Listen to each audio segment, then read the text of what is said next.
Il n'a pas eu le temps de travailler. Gbagbo Laurent avait des traites autour de lui. Gbagbo Laurent avait que des gens qui cherchaient à manger, à chercher des femmes. Gbagbo Laurent avait des gens qui l'induisaient en erreur.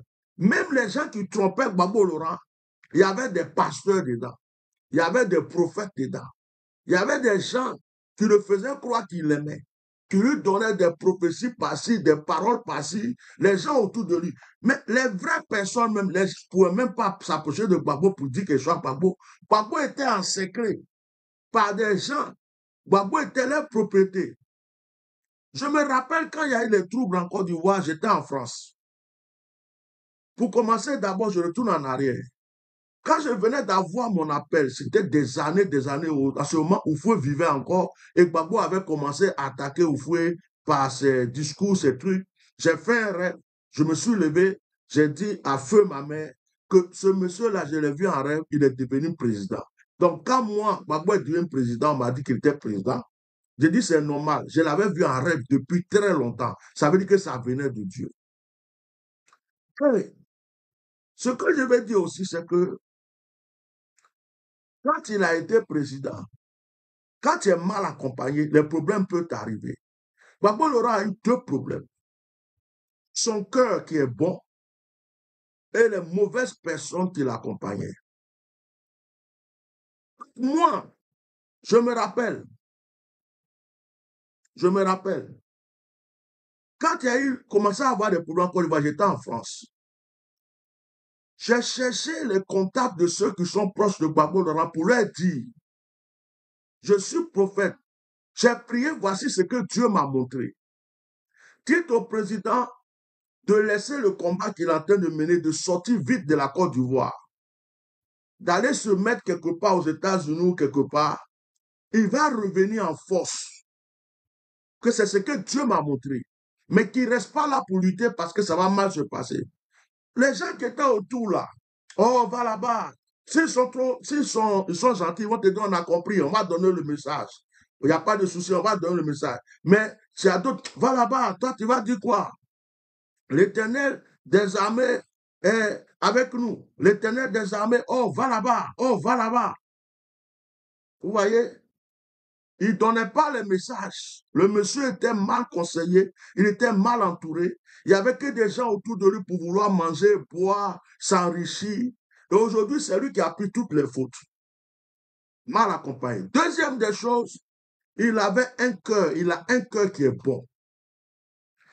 Les gens qui sont bons là, les gens qui aiment donner, les gens qui pleurent pour les autres, les gens qui ne veulent pas que les gens meurent bêtement là, c'est eux qui ont des problèmes sur cette terre. Parce que ce monsieur-là, malgré qu'il y avait la rébellion, il faisait manger les Ivoiriens. Les Ivoiriens partaient tous danser à la rue Princesse, tout allait pour eux. Aucun Ivoirien ne se plaint pour dire on n'a pas à manger. Aucun Ivoirien ne se plaint pour dire je n'ai pas eu mon salaire. Malgré qu'il y avait la rébellion, ce monsieur se battait pour les Ivoiriens. Et ce monsieur avait l'armée. Il avait toutes les armes en Côte d'Ivoire. Il pouvait tuer tous les rebelles à chaque frontière. Ce monsieur a dit, asseyons-nous pour discuter, trouvons une solution, parce que je ne veux pas que les gens meurent bêtement. Ce monsieur a cru en des gens. Il s'est assis avec des gens. Il est parti même voir les rebelles pour dire, arrêtons les histoires, arrêtons ça, on va tuer des gens pour rien. Il a confiance à des gens. Ils ont profité de sa confiance. Ils ont profité de son cœur. Et tous ceux qui sont autour de lui, qui l'entouraient mal aussi, l'ont poussé dans une situation difficile. Et Gbagbo Laurent a eu ce qu'il voulait. Mais il y a une chose que je respecte, c'est pourquoi je parle de lui. Dieu aime ce monsieur. Je dis, Dieu peut-être l'a châtié parce qu'il n'a pas écouté. Par contre, c'est vrai, lui avait donné des prophéties, il n'a pas écouté. Des gens lui ont parlé, peut-être n'a pas écouté. À un moment, il a dévié. Nous tous là, tout on dévie, de fois, Dieu nous châtie. Mais Dieu ne nous abandonne pas. Là où je reconnais la main de Dieu, c'est que malgré tous ces bombardements, tous ces rebelles, toutes ces personnes qui voulaient qu'on le tue, ils avaient même donné l'ordre protéger le direct. Sur TikTok, déjà, ils m'ont fait un sale coup. Protéger le direct. Toutes ces personnes qui sont venues, on va égorger Gbagbo, on va tuer Gbagbo. Le monsieur là, le Seigneur a préservé sa vie. Et le Seigneur a préservé la vie de certaines personnes qui étaient avec lui. Ils l'ont pris, ils l'ont ramené à Korogo. À Korogo là, on pouvait le tuer bêtement. Personne n'allait parler. Ils ont dit, oh, il est mort de ceci ou de cela. Dieu l'a fait trouver grâce. Le monsieur a eu la vie sainte et sauve. Le monsieur a été jeté à la haie. Personne ne croyait que ce monsieur allait sortir. Tout le monde disait c'est fini pour lui, c'est fini pour lui, c'est fini pour lui. Mais Dieu a préservé ce monsieur jusqu'à il a été innocenté, il est sorti. Bon, un homme comme ça, là, même si les êtres humains ne l'aiment pas, quelqu'un avec qui Dieu est déjà, quelqu'un que Dieu protège. Regardez tout ce qu'il a vécu depuis le temps d'Oufoué. Il s'est battu pour la Côte d'Ivoire, pour le multipartisme. C'est lui qui a fait qu'aujourd'hui, il y a plusieurs partis en Côte d'Ivoire. Il a été en prison plusieurs fois. Il a été en exil. Toute sa vie qu'il a vécue. C'est comme s'il s'est battu pour un pays. Mais ce pays-là n'est pas reconnaissant. Aujourd'hui, s'il y a un multipartisme, c'est à cause de Gbagbo. Et Gbagbo, là, il a voulu créer le franc ivoirien. Tout ça, ça ne plaisait pas. Aujourd'hui, là, vous voyez ce que le Burkina a vécu, vous voyez ce que le Mali a vécu. C'est parce que l'armée a pris le pouvoir. C'est parce que Assimi Goïta, là, avec Ibrahim Traoré, là, c'est pas la Côte d'Ivoire.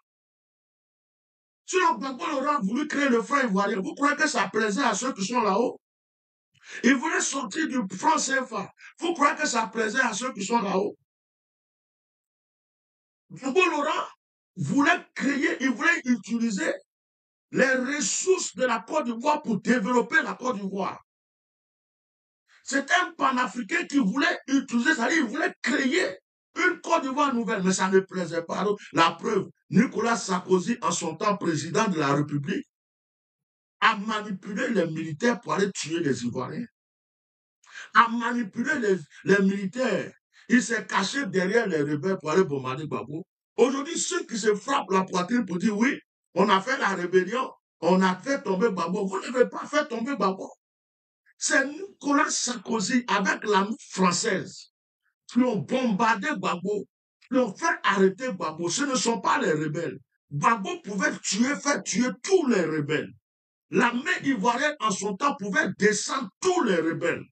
Mais c'est l'armée française qui s'est mis dans l'histoire, qui s'est caché derrière, jusqu'à le bombarder Gbagbo pour le prendre et puis le donner aux rebelles. Ça, tout le monde entier le sait. Gbagbo disait, recomptons les voix. Si les gens n'avaient rien à se reprocher, quelqu'un dit, vous dites que je n'ai pas gagné. Recomptons les voix pour vérifier. Si j'ai perdu, je laisse tomber. Si je n'ai pas perdu, donnez-moi mon truc. Pourquoi ils n'ont pas recompté les voix? Parce qu'ils savaient que c'est Gbagbo qui avait gagné. Parce qu'ils savaient que c'est Gbagbo qui avait gagné. Que le peuple avait élu Gbagbo. Mais ils n'ont pas voulu que Gbagbo soit au pouvoir. C'était programmé depuis longtemps. Maintenant, les gens sont en train de dire, mais il a fait quoi? Il n'a pas fait de pont. Il n'y a pas de péage. Mais toutes ces choses-là avaient été déjà prévues par Feu ou Feu Boigny. Henri Konan Bédié, Tigane Diam en son temps. Gbagbo Laurent même avait des projets de pont, de tout ça. Mais quelqu'un il a des rebelles autour de lui, il a des espions autour de lui, il a des Judas autour de lui. Malgré ça, il cherche seulement à faire manger les Ivoiriens. En voulant sécuriser la vie des Ivoiriens, Gbagbo Laurent s'est fait avoir. Aujourd'hui, tous les Ivoiriens doivent quelque chose à Laurent Gbagbo. Je ne suis pas politicien, mais je parle avec mon cœur. Aujourd'hui, tous les Ivoiriens doivent quelque chose à Gbagbo Laurent. Parce que si Gbagbo Laurent avait le cœur de ceux qui sont là aujourd'hui, là, je ne sais pas si la Côte d'Ivoire même là, on pouvait la reconstruire comme on est en train de faire. Avec l'armée qu'il avait,